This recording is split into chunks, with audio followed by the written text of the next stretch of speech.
বিশ্বনবী বলতেন জুমার দিন শ্রেষ্ঠ দিন, এই দিন আমার উপরে বেশি বেশি দুরূদ পড়ো। ফাইন্না সালাতাকুম মা'রুদাতুন আলাইয়া, কেননা তোমরা যে আমার উপরে দুরূদ পড়ো, আমি মরে যাওয়ার পরে এই দুরূদগুলো কে পাঠিয়েছে তার নাম, তার বাবার নাম সহ ফেরেশতারা আমার কবরে দিয়ে আসে।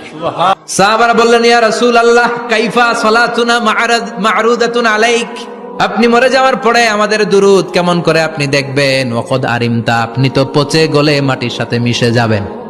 বিশ্বনবী বলেন, ইন্নাল্লাহা হাররামা আলাল আরদি আন তাকুলা আজসাদাল আম্বিয়া, নবীদের লাশকে খেয়ে ফেলা, নবীদের লাশকে পচিয়ে ফেলা জমিনের সব মাটির জন্য আল্লাহ হারাম করে দিয়েছে।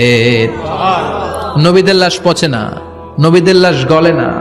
যারাই বিশ্বনবীর উপর দুরূদ পড়বেন, আপনার নাম সহ, আপনার বাবার নাম সহ, মালাইকাতু সাইয়াহিন, একদল ফেরেশতা আছে শুধু রাউন্ড দেয় গোটা ওয়ার্ল্ডে। কারা বিশ্বনবীর উপর দুরূদ পড়েছে, এই দুরূদ নিয়ে, এই নাম নিয়ে বিশ্বনবীর কবরে তারা পৌঁছে দেয়। চিল্লায় পড়েন আল্লাহু আকবার।